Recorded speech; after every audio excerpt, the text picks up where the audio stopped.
Hello and welcome back to the channel. So this video is part of the homemade bow shuriken or DIY throwing spike playlist. Now, if you're new to the channel, I strongly recommend to have a look at the introduction video of this playlist. That will explain a lot, or that will explain everything what I am trying to achieve here. Okay, now quick recap just for those who whatever. If you're looking for a 2-minute do it this way, that's it, this is not it. If this is not a quick video. These videos are trying to show new throwers and people who new to projects the what, the how, and most importantly, the why. So therefore you can kind of figure out what do you want to do, which path would you like to take, and getting more enjoyment out of your finished project, or sorry, finished product of your project. That's a better word. Okay, because there is no suddenly no hidden discoveries, so to speak. Okay, now last video was about the cheapest possible raw materials, and this video is going to be about raw materials, or more precisely items I myself use to refurbish and make throwing spikes out of. Okay, now they're gonna be a little bit more expensive, but we're gonna cover this in a minute.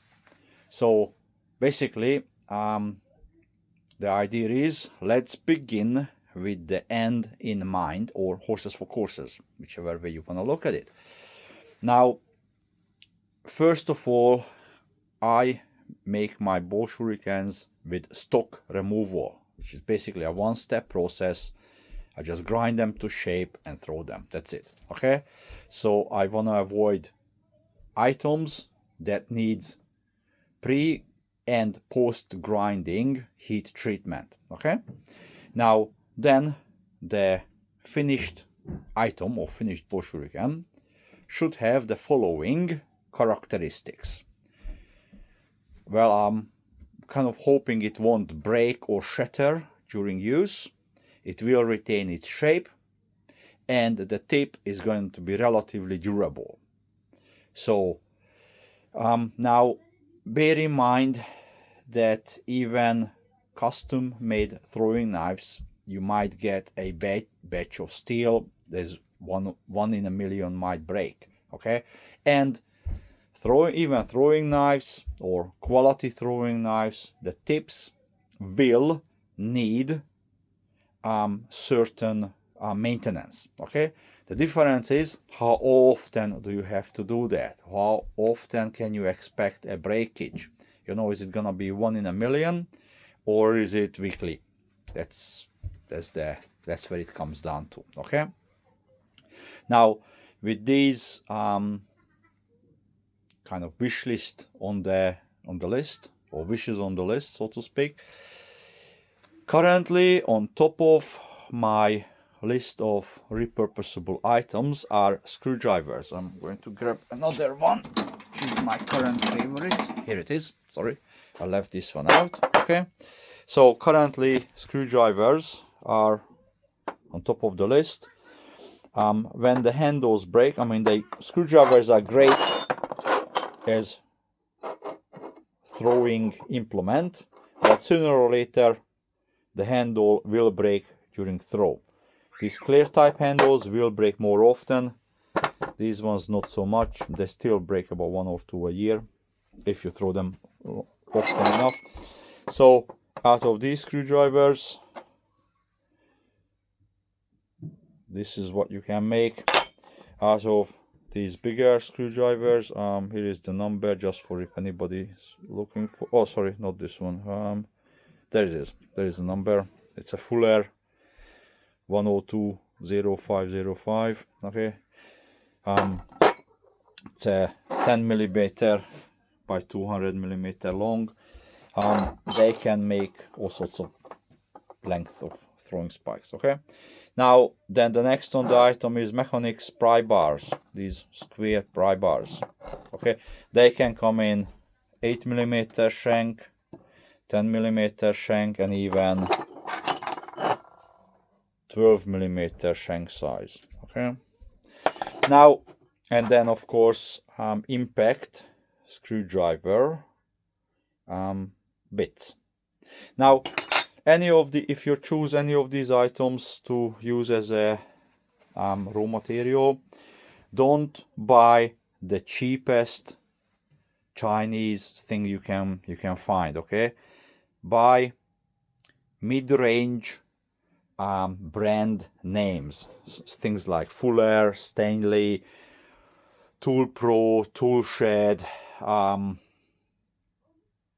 these kind of brands. The brands that you would use as a DIY enthusiast. Okay, now buying the highest quality available kind of makes the projects more expensive. Okay, there's nothing wrong with that, buying Snap-ons or Milwaukee's, that kind of tools, but it just will make the project more expensive. Okay, now then of course you got punches, any type of punch, parallel punch, pin punch, hex punch, center punch, all different lengths and shapes and sizes. Okay, now old school wheel nut wrench. Okay, the great thing about this is a large diameter round, so if you want something heavy but you want it round, this is the tool to make it from. Okay, then you got, unfortunately I don't have the original, this is masonry or concrete hammer drill bit. Okay, so this is not your normal drill bit, the HSS drills to use for wood and steel and all that. This is the masonry drill. Okay, the flights are not sharp at all, they only there to remove the dust, and this is the lock-in type. Okay, they make excellent throwing spikes. Now the good thing about these is if you want handle heavy, then you cut the drill tip off and then sharpen this end. If you want blade heavy, you still cut the tip off because that will make it easier to release, and then you sharpen this end. So very versatile. Okay, and then of course jackhammer chisel bits.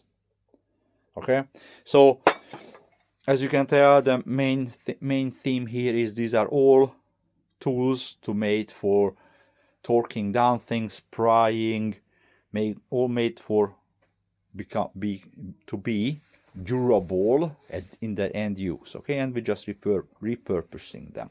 Okay, now the question becomes how much you expect to spend on these. Okay, this is like a how long is a piece of string type of question, because if you're buying, you have to think about three things. Do you want to buy brand new? Do you want to get the cheapest? And repeatability. Now repeatability is a word I came up with. I will explain in a minute. So if you want to buy brand new, you cannot beat screwdriver shanks. Okay, somewhere between $2 to $8, something like that, you can get each a good screwdriver that you can repurpose. Okay, pry bars gonna be a bit more expensive, somewhere between $6 to $15, something like that.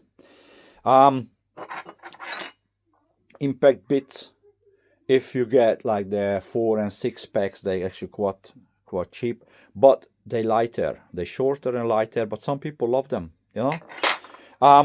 punches, whoa, there's the sky's the limit. Okay, I actually never made a thrower out of a punch because they always been too expensive for me to buy. But if you're walking in a second-hand shop or thrift shop and you find a whole bunch of similar punches. Awesome. Now tire irons, wheel nut wrenches. I mean, this one still has the price on it from a second-hand shop. I paid $2 for that. Okay, the project hasn't moved forward because I found these square 12mm by 12mm square, same as these mechanics pry bars, and I like the square slightly better than the round, and so that's why I halted. Now obviously if you're buying brand new hammer, masonry hammer drill bits, they can be quite expensive.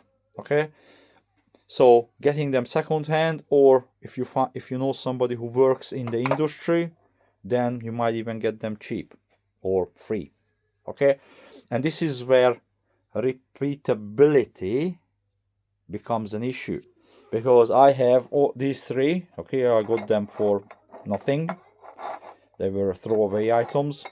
Sorry, they were getting thrown out, and I fished them out from the rubbish heap. Now I have one of each. Okay, and it will take lots of time and effort to get cheap or free more of each sizes. Okay, so the repeatability is difficult. On the other hand, they're really good because they already, they handle heavy or whatever. So this is where money, time, and repeatability becomes a thing that you have to think of. Also, on the other note, bear in mind that, or keep in mind, the screwdrivers.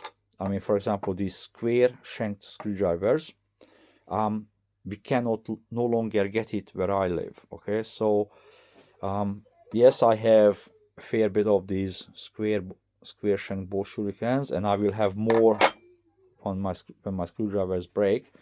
But you have to buy enough. Once you figure out what you like, you buy enough that lasts you a while, because some of the screwdrivers might go out of fashion and they get replaced with something else. Okay, now one more. So on the idea, some would say, screwdriver shanks are not the best. Yes, I actually seen a throwing knife maker who repurposed screwdrivers for into bow shuriken. Yes, his grinds were far superior than mine, but the use is the same. I mean, these will stick just as good. I mean, look at the channel, you'll see me throw them quite regularly. Okay, now what else I would like to say? Last thing. So because this playlist is trying to help those who haven't made projects before or brand new to knife throwing, in the next video I will show or share a few tricks that I learned during grinding of these various items. So if you're new to these kind of projects, before you rush out and buy any of these items, wait for that video, and then you can make an educated decision on, is this project too advanced for me, or it's easy to make. Okay, now I have to emphasize, nothing I will show is groundbreaking. I'm just going to quickly give you some tips while you're grinding and that kind of stuff, while bearing in mind that this channel is not the channel to learn from safe use of power tools and shop equipment. If you don't know how to safely use power tools and shop equipment, then you need professional tuition. You have to make sure that you're following all the health and safety codes of your country, and you have the appropriate insurances and all the rest of it. That is on you. Okay, so don't just blindly follow what I say or what I show, but I will share a few tips. Again, it's not rocket science, it's nothing groundbreaking. Anybody who knows how to grind, you can see the shapes, what I done. It's pretty simple. if you know what you're doing. So hopefully this kind of helped some people to choose a better alternative that many people show on the internet of just buy large construction nails and throw them. Well, they're great, but for a little bit more, there are better choices. Okay. So on the other hand, say, yeah, a little bit more, it's at least 4 times as much. But when you're comparing $1 to $4, it's not by that much. So with a little bit more, still very budget friendly, but you get a much more durable throwing implement. So with that in mind, I shall conclude this video. This got a little bit longer than I wanted. I wanted to keep them under 10 minutes, but there's a fair bit to cover. But in any way, hope it helps some people, and I shall see you guys in the next video. Thanks for listening. See ya.